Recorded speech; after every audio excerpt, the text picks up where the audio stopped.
Well, they did the genetic testing off the tumor biopsy, and as you mentioned, and they said that I had 27 copies of the HER2 gene, and that most people have one or none. I have adenocarcinoma of the esophagus, which is metastasized to both lungs and the esophagus, back to the esophagus.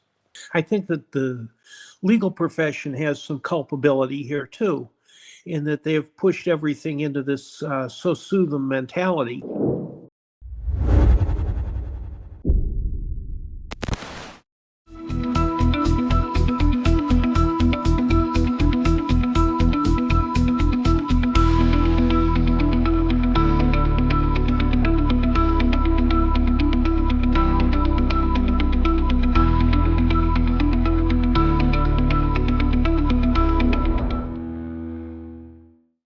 I'm here with Tom Masty, who's been on before. He's a interesting man, brave, and he's going to tell us a little bit about his trials, travails, and I don't know, tribulation. I'm not sure what a tribulation is, Tom. So we have Tom Masty. I don't know that I want to know. And Tom, tell us a little bit about what's going on with your, I would say a foray with cancer, but it's a, you've had, maybe a one-way, two-way, three-way, four-way with cancer. I mean, it's just a return bout and multiple different cancers. You're probably the world's expert on cancer therapy in a sense from the patient perspective. That's not where any of us want to be, Tom. Tell us what it's like to be there. Well, it's interesting because it's a dance that it keeps coming back. You never get it off your dance card. It keeps showing up and going, remember me, I'm back. And I say it's a lot like the going to the circus and playing whack-a-mole, because you hit the little thing on the head and make it go away, and then 3 months later it's back and you got to start over, and it's different permutations each time. I mean, once they did a surgery, a wedge resection in the lung. Once they did a number of times they did radiation. A number of times they did chemo. They're now talking about doing immunotherapy, which is pretty new to me. And you've, I'm sure, read a lot about it, and I'm looking forward to hearing what you have to say. Well, I mean, we've all come out of this COVID thing where we have, the mRNA gene therapy, and it's directed therapy. It's the way I look at cancer, different from, we have antibiotics, which actually, we kind of have forgotten what that word is, because we just think, oh, penicillin's an antibiotic. We just say the word. We don't really parse it. What it means. Anti is against, bio is life. So an antibiotic is against life. Antibiotic. But the thing is, it's against bacterial life, so we don't really care that much. And they are the invader oftentimes. So if you have a pneumonia, bacterial pneumonia, you take an antibiotic. Fine, all well and good. And antibiotics don't hurt us that much because bacteria are different from us. But with cancer, it's more like a hostage situation where the guy grabs you from behind and holding gun up to your head, and Raylan Givens or somebody has to come in and be the cop, the FBI, whatever. Somebody comes in, they're going to try to get that guy without getting you. Now, if they're really sharpshooters, a lot of times they'll shoot the guy and he drops off, before he has a chance to pull the trigger. But with cancer, those cells are human cells. So the antibiotics against cancer have to kill that guy holding you hostage without killing you. And because it's such a fine shade of difference, the good guys, the good hostage, I guess, doesn't always get away. Sometimes the bad guy wins. And so chemotherapy is an antibiotic that goes against the cancer guy, but it's trying to differentiate him from you. And so so what are the difference between the hostage guy, the cancer, and the person? It's cell replication. The cancer is dividing, much more rapidly without control. So a lot of the chemo drugs go after cell replication. That's why people lose their hair and they have GI problems, because those are also the cells that are replicating quickly. So that's kind of like where, we hit both targets. We hit the cancer, we hit us.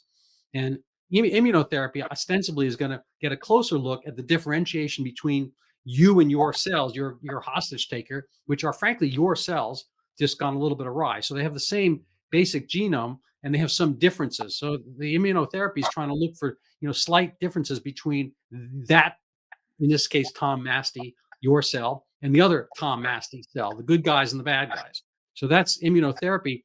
In a sense, it's trying to get like a mold, a template of that cell, going to put it into a mold and or some piece of that cell and give it whiff of it to your guard dogs, which are your immunocells, like your lymphocytes, your T cells and whatnot, and go get that guy and not this guy. So it's kind of like to leave your good cells alone.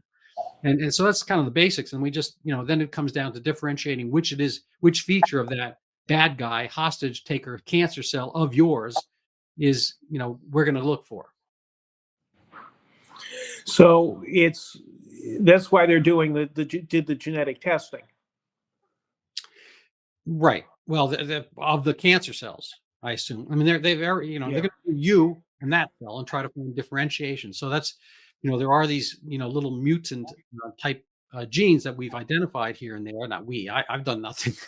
So I read and write about this, but it's again, it's not that different from one of those police trained dogs who are going to pick up a scent. I mean, they're going to find a human. There's a lot, for the dog, humans are humans. I mean, lots of us. And so when you get that stained T-shirt of the criminal, the dog whiffs that. It's like it's trying to differentiate that sweat smell from every other sweat smell. And if you've been in I was in high school and wrestled and whatnot, there's a lot of sweat smells. I can't tell one from the other, but apparently dogs can. And so the concept is to differentiate those slightly different scents between your cell and the cancer cell, which, again, they're all you. They're all from your, original, stem cells and whatnot. It's just the cancer cells have gotten a little bit awry in not listening to the, kind of like the group consensus not to keep growing for your own good. You're supposed to, cells pretty much, they're like the bees in a hive. They're sacrificing themselves for the greater good, or ants or whatnot. And so they build, the different kind of Lego blocks of your body without taking over. And so if you have a gang, like the Aurora, Colorado, the Tren de Aragua gang, they take over the apartment complex. Everyone is happy, kind of living along together. And then, some gang comes along, they're going to take that place and use it for their own purposes. They're going to be selling crack cocaine or dealing guns or, building an empire. And that's what the cancer is. So they're humans too. Those guys are humans. It's just they're humans that are misdirected, and they redirect the entire complex for their own good. And so if you can differentiate the Tren de Aragua guys from the original landlords or the original tenants, well, all to the good.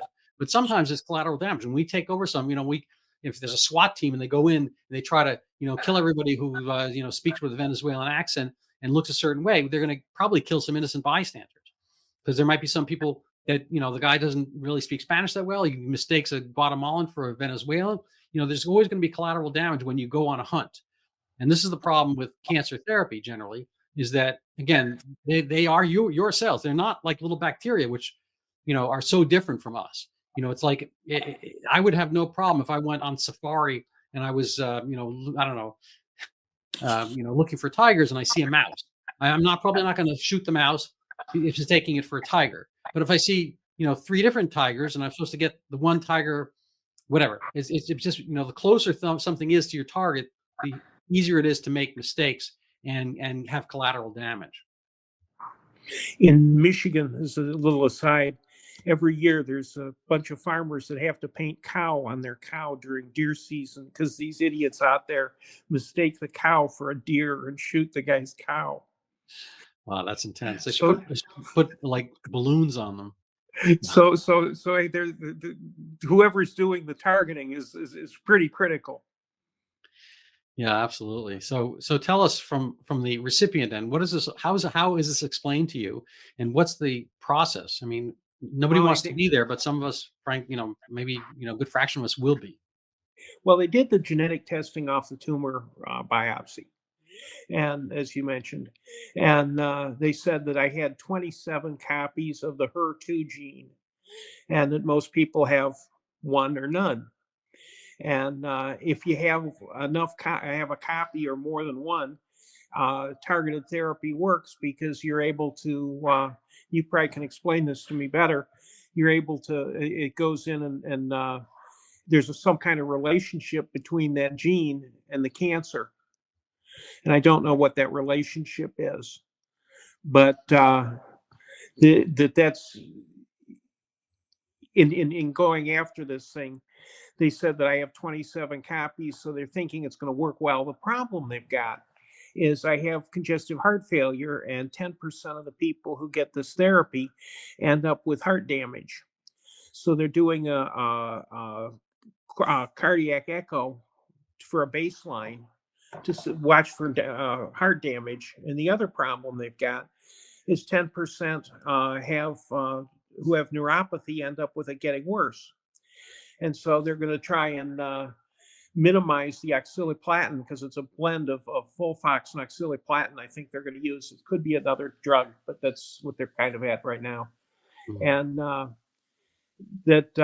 that'll hopefully allow them to go after this without too much collateral damage. Yeah. Well, you're going to have probably both therapies. You're having kind of the standard chemotherapy and the immunotherapy, correct? Well, I've had standard chemo, and I didn't do well from the oxaliplatin. My body was jumping and twisting and convorting around because of I reacted to the oxaliplatin. So they're going to go with as little a dose of oxaliplatin as possible, and give me try and get the Folfox into me. And they said I find out on Monday what the specifics of it. I have a PET scan scheduled for Friday, which is someday I want you to talk about because the technology of a PET scan is just incredible story. But they do a PET scan on Friday, which makes the cancer glow, and Yeah. they can find where it's hiding. And then we meet on Monday to talk about when later next week to start the HER2 therapy. So, what's your mindset, and how do you feel through all this? A little numb. Uh, I'm very blessed to have a good support system. I think that's something that's really important that people don't emphasize enough. Is I've got a wife that's great, and she'll tell me the honest truth when I'm picking up my feet too much, or I'm not fighting hard enough, or when I shouldn't drive, and because my neuropathy on my feet is bad. Mm. And she'll step up to the plate and give it to me straight. And that's having somebody like that in your life is really important. No, it's absolutely true.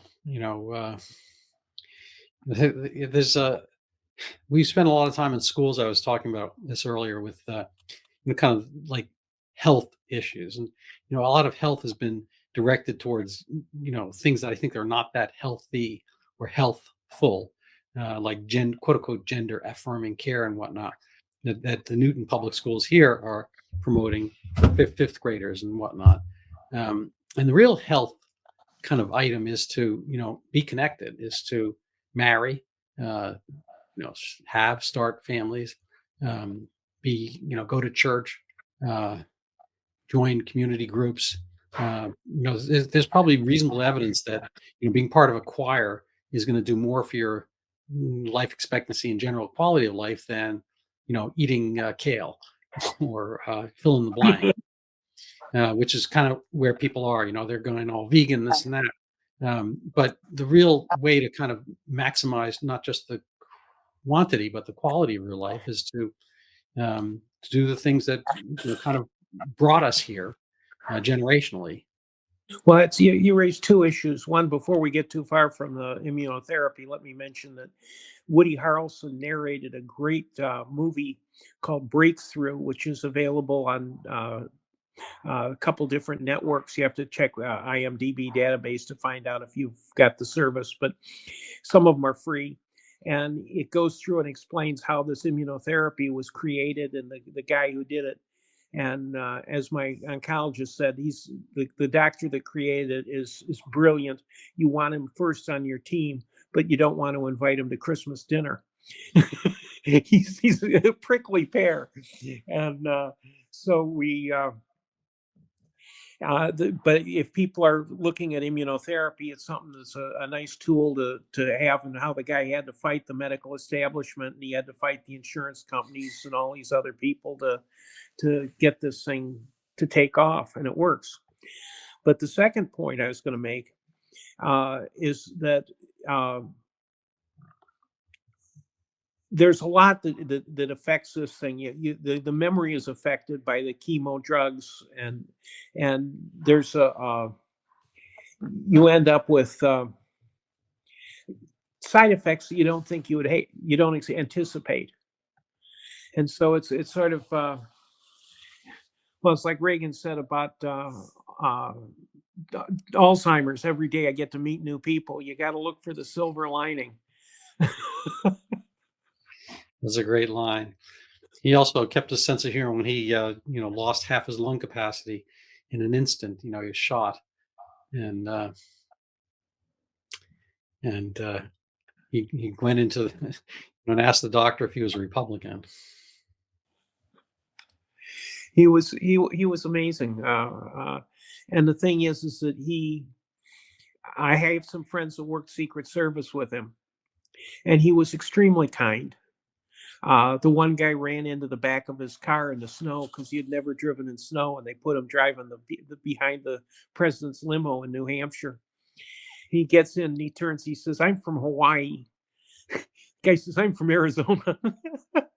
And so they managed to bump into the car, and they throw Reagan on the floor, and they cover him with their bodies, and they realize that it's their own guys that just ran into the limo.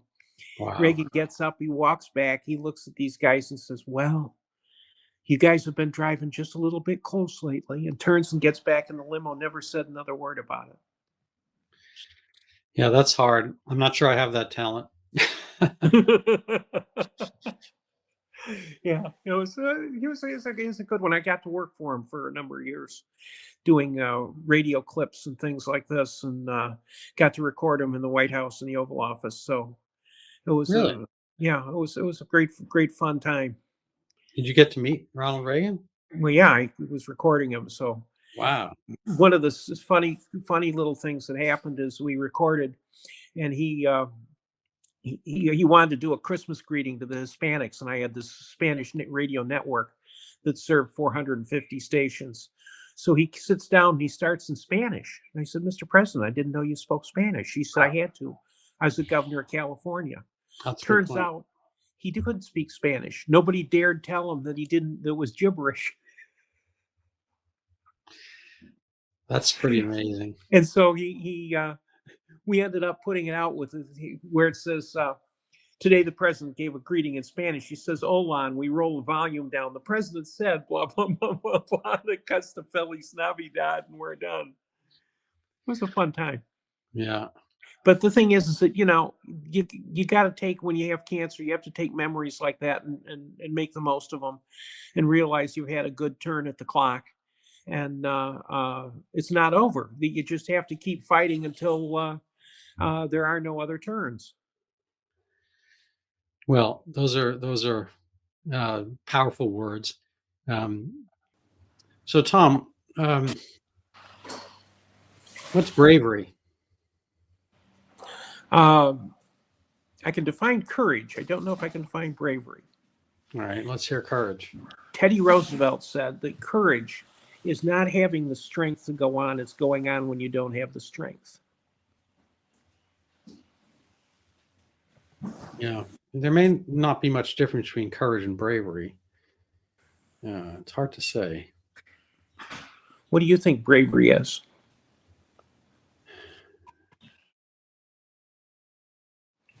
Bravery, I think, is forgetting at the moment the pain that might come if you don't do the right thing. It's the ability to be active in a moment of stress that requires action that could come at a cost, but for which you are doing the presumed "quote unquote" right thing. So that's kind of a long definition. I think bravery is a pose that, you know, I mean, it's kind of an attitude in the sense that you're willing to, you know, take into consideration more than the immediate ramifications that might accrue to you, presumably on the basis of helping others.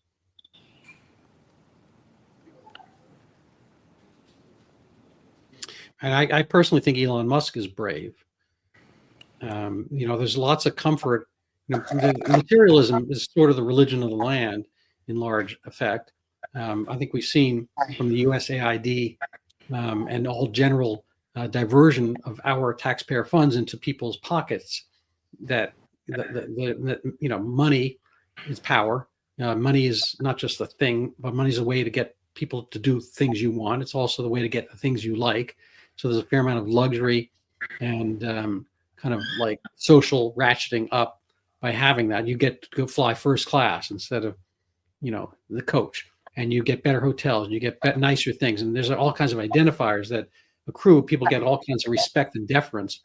And it's hard, you know, when you have, I mean, when you have those things, you can easily just relax into them. If you're the alpha and you've accrued as much wealth as somebody like Elon Musk, you can just kind of sit back and float with it, enjoy it, use it, and get the things you want, whatever those things may happen to be.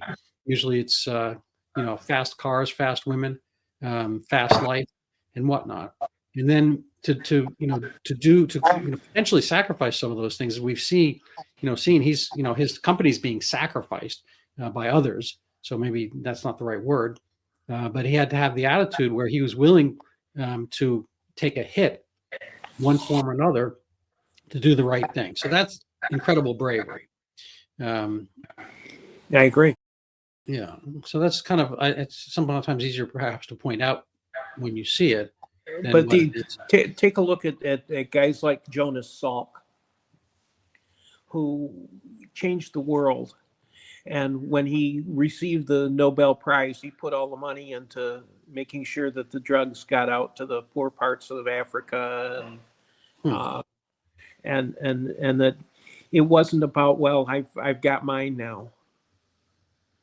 It was a question of character. That fundamentally his character was concerned about other people. Yeah, I mean, you know, there are better and worse ways to care about other people. You know, I mean, you know, every dictator thinks he's doing the right thing.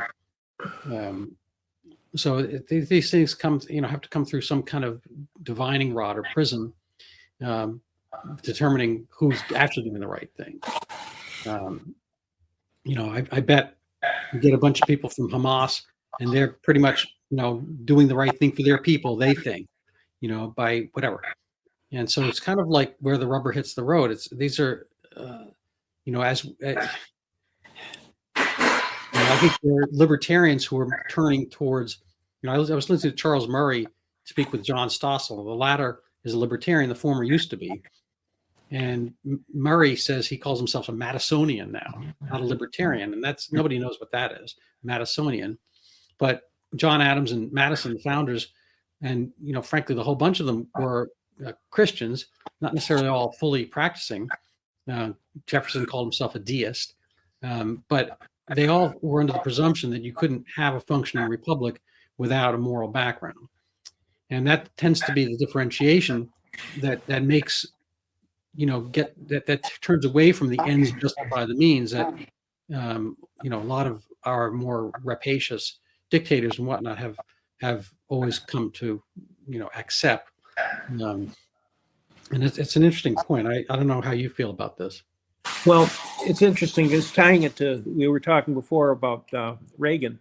He has a little bit in his talk that he gave on a Lincoln Day address, that he talked about when the 7 Afghans came to meet him, and they said one guy had been on the Supreme Court before the war in Afghanistan, and he said to the translator, they said, "What do you want to do while you're here in Washington?" And he said, "I want to see the Lincoln Memorial."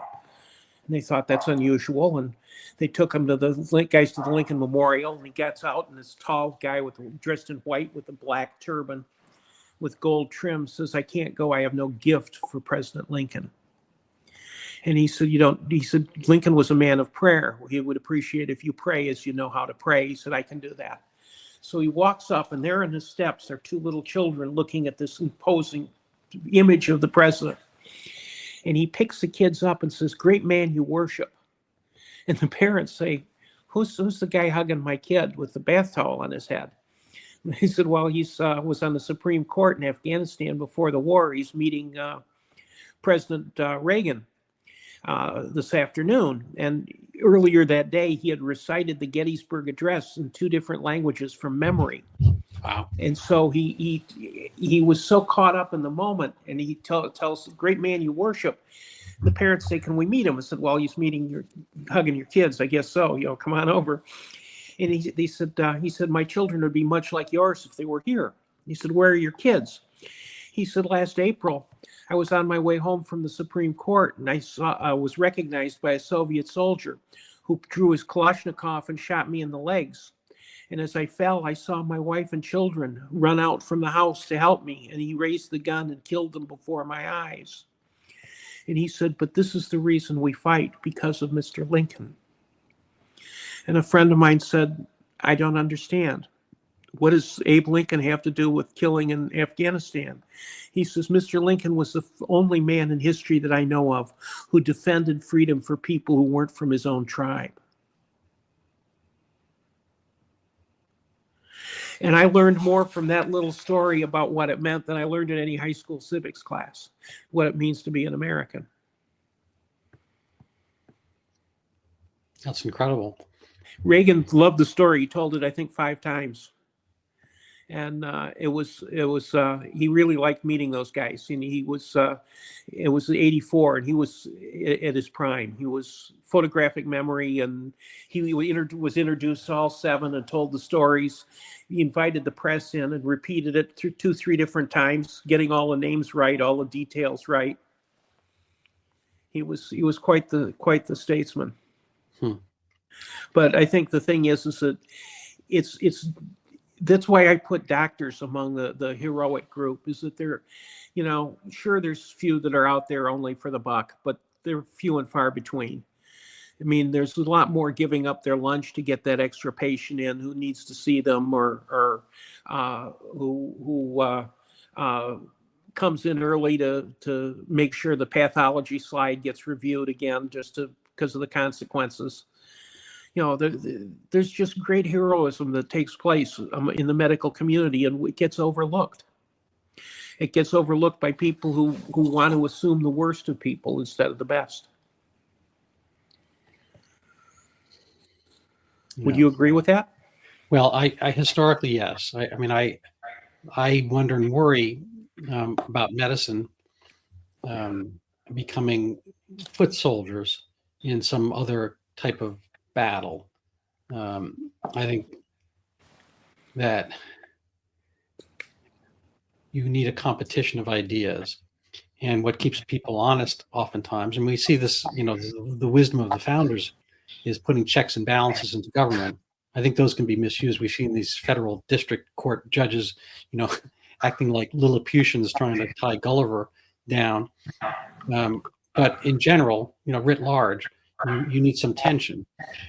And we saw kind of a lockstep lockdown enforced from above. And this is something that has reverberated.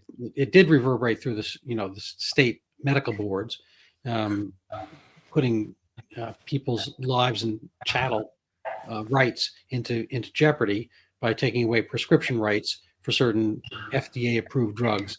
I had no horse in the race whether ivermectin or HCQ worked at the time, but I saw no reason not to be able to try those things. Lots of treatments are serendipitous. Viagra was started as a heart pill. Rogaine is a blood pressure pill. Propecia, which is another hair thing, was a prostate pill. Imagine their surprise. Yeah, and people use aspirin for heart problems, but it was it's from the willow tree, and it was there for pain. So there's all kinds of secondary usages. Duct tape. Duct tape is ostensibly for ducts. We use it probably for everything but that. And Do you, so, do you know how the aspirin got identified for hearts? tell me. It was a dentist. He noticed that when he did oral work and the patient had an aspirin, they bled like a stuck pig. Right. And he thought there has to be a medical use for this. Yeah, no, and it's a fabulous thing. And so, in order to have, the right answer, science is a debate. In order to have a debate, you need to have more than one opinion. Yeah. Otherwise, you have, the totality of zero, totalitarianism, and medicine. I think, it's debatable whether humans can tolerate diversity of thought, and whether they can tolerate individualism and or the bubbling up of ideas. So this is an open question, because the default position of humanity is, dukes and duchesses, tribal leaders, somebody with the power, and then the serfs working thereof. And to have people have education, as it were, as much as we theoretically have now, and then let your own best judgment fall to somebody who have interests, of their own, is a category error. And so, as far as the doctor thing, I became a doctor. My mom and parents loved doctors, and they wanted me to become one. And I had other interests, whatnot, along the way. But this is where I wound up. And there are some great doctors out there. I've met a lot of wonderful doctors, but you don't necessarily want people coming up with their own concepts. But within the framework of what is out there, I think there's some ability and the right to try, which actually, Trump 45 came up with as a bill in Congress, the right to try, which actually dealt with cancer issues without saying one treatment is good or bad. If your time is potentially short, you have the right to try something. And this is an interesting point, whether people should be restricted on those type of drugs, as it were. So I know a lot of people have joined experimental therapies when the situation gets desperate. And why not? Because if you're in a burning house and you would never jump off the second floor porch on a regular basis unless you were drugged or a teenager or whatever. But if the house is on fire, you do that. You have the right to try to jump out of the house. And under the duress of COVID, people were kind of shuttled and shunted according, I think, for negative and dire and potentially compromised reasons into into this pathway towards being naive immunologically, so that it could be tested with a gene therapy, quote unquote, vaccine, the mRNA product.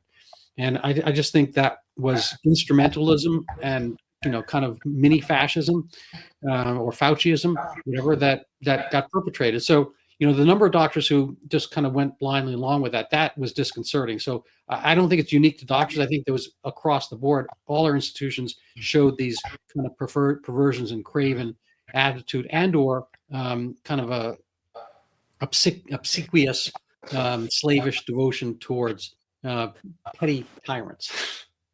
Well, it's interesting you say this, because when I think that the legal profession has some culpability here too, in that they've pushed everything into this so sue them mentality.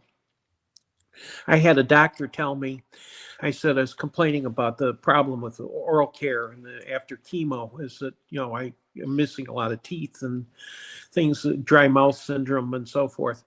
And he said, well, didn't they tell you with chemo that that was happen? And I said, and what is my alternative? Right. To turn around and go after some poor doctor who tried his best and maybe he said it and I didn't hear it, or, right. Who knows? But the guy was trying to help me and he did his best. And that's all we can ask. Yeah, I know. There's at the end of, there's an old expression, at the end of a good negotiation, neither party is fully happy. My building, I own a property and a couple storefronts, and just out of the blue, this woman was at a red light. It's kind of a T intersection. So I don't know what the hell, I don't know if she's texting or whatever. Anyway, she wound up driving through the red light into traffic, saw, somebody honks. And so she completely swerves and does like a hairpin turn right into my building. So she'd started at Jason 2, and she just wound up, and then she accelerated as a result also. She's like slammed, kind of like kind of like the IRA back at whatever. So this is a whole rigmarole. And so we just kind of are finishing up the finishing touches on the payment towards the repairs. And their insurance company, it's a whole level of intricacy I never thought of knowing. But there's a thing called ACV and RCV, the actual cost value, the real cost value, whatever, or adapted. I don't know what the letters stand for. But you can either take this or you can take that. If you take this amount, you avoid the deductible. Anyway, there's a whole pathway towards knowledge that I just kind of had to pick up, and I wound up settling for an amount that's less than that would make my building whole again. The funny thing is, their insurance company said, even right now, with having done some interim repairs, my building is better off than it ever was. Like, no, it's not. No, it got crashed into. Things are still a little bit skew. I've done some repair. Everyone was out. We did this in the middle of the winter. There was cold air coming in. Business was lost. We had things shuttered. It looked like it was closed. Anyway, we're not better off. On the other hand, you do what you do to live another day, and that's kind of what the struggle is with life. So, after all this, so much of what we do, we brush our teeth, we comb our hair, we get dressed, we shower. It's so much repetitive, and a lot of it's just to kind of get back to where we might have been. And that's the funny thing about it. You don't reach someplace. You just, a lot of it is just kind of towards maintenance. Yeah, absolutely. I think that's especially true from my perspective with the cancer, is that you're never back where you were before you got the diagnosis. Is that it's always something's lurking in the future, and something is, needs to be attended, and going to doctors becomes a career. I'd be interested to see studies over how many doctor visits and different kinds of doctors cancer patients have. I think it would be quite an eye opener. Mm-hmm. Yeah, I go because everybody refers to the specialist. And mm-hmm. So how many doctors have you had? A phone book full. Mm. And the thing is, I did things like traveled for treatment. I went to Mass General for the esophageal cancer, because there was, the best I could find in Florida was a guy who had done 5 of the esophagectomies. And he said, I'm good. He says, but you want somebody who's world class. He says, go to Mass General. Now, he put me first above his own income, and sent me off to Mass General, where I ended up, I'd been given 3 months to a year in 2017. And I'm still going now. So thanks for him and his kindness. Yeah. So what's the current cancer you have now? I have adenocarcinoma of the esophagus, which is metastasized to both lungs and the esophagus, back to the esophagus. And the thing is that it hid out in the lining of the esophagus. This is kind of, you listeners might find this interesting. We had dinner the other night, and it felt like the first bite stuck. And I had intense pain right into the center of the chest. And I let it sit for a while, and it wasn't getting any better. I had a couple sips of water that wouldn't go down. So I let it sit for about 8 hours, taking the plumber's strategy that'll soften and everything will go out the pipes. It didn't work. So we went to the ER, where they gave me some medication to relax the esophagus and so forth. And found my potassium. I was dehydrated, and my potassium was very low. And so I was kept for observation for a few days. But the thing that I'm trying to get to with this is that it's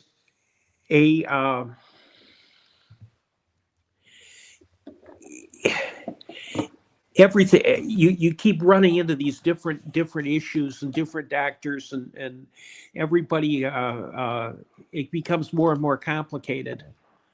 And I don't know that you need to find somebody who's good and just latch onto them, and as opposed to doctor shop, I think. Well, doctor, the word doctor means teacher. Same word as doctrine and orthodox, and also really paradox and whatnot. And ostensibly the doctor should be there guiding.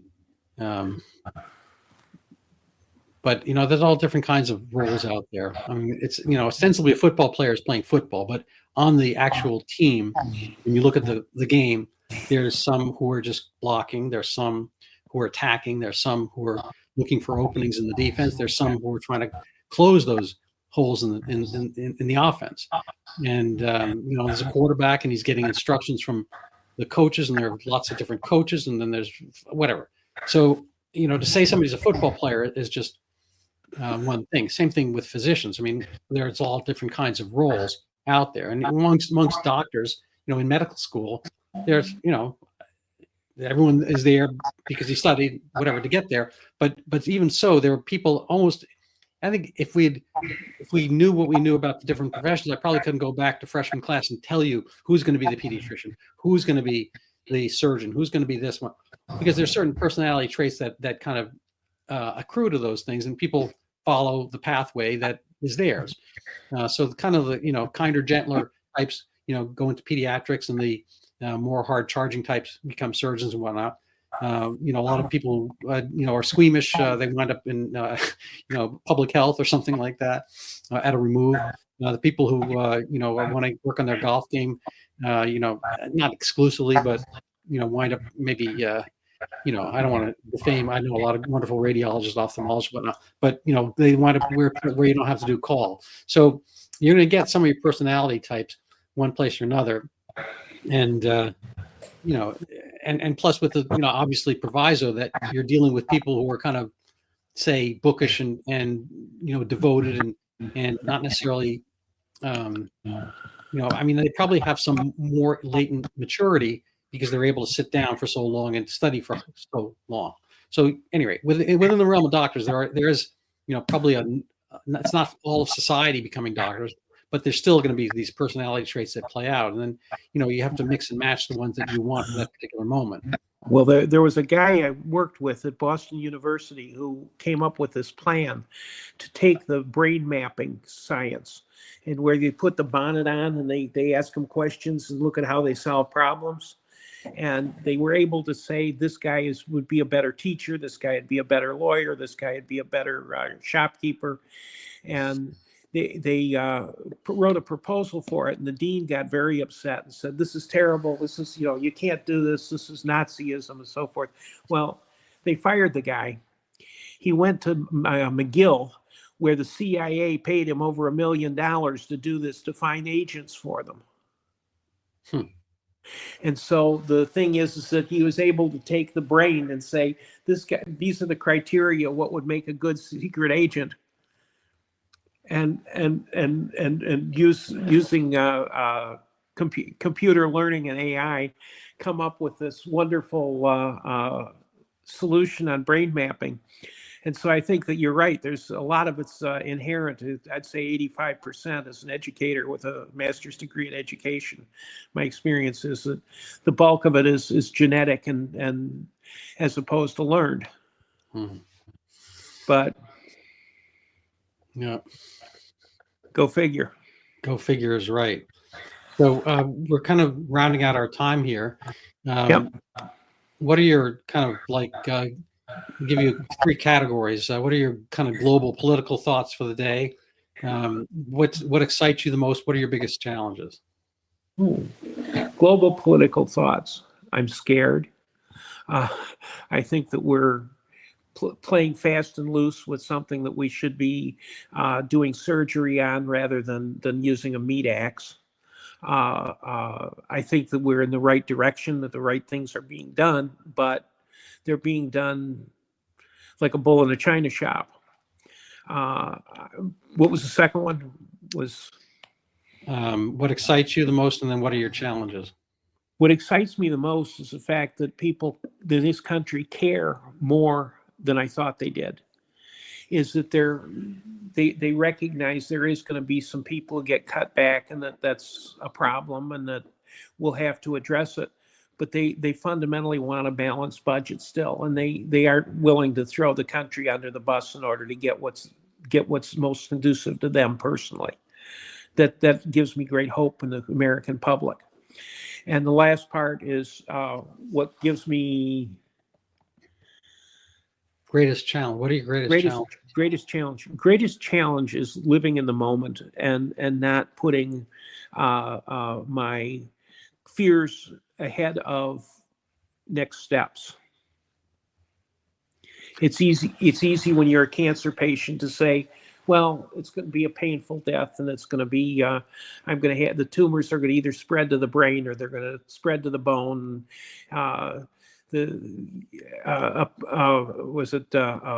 Palliative care, can only go so far in pain management, and then I'll have to shift to hospice care and so forth. I'm not there yet. Don't worry about it. Just do what I need to do to get to this Friday test and to the HER2 therapy, because it might work, and I might not need any of that other stuff. Absolutely. Well, we all have similar outcome, different pathways. I wish you bravery and courage on yours. Thank you. I think you have a fair coterie of both of those. And thank you so much, and God bless you, and appreciate your time. Thanks, Doctor.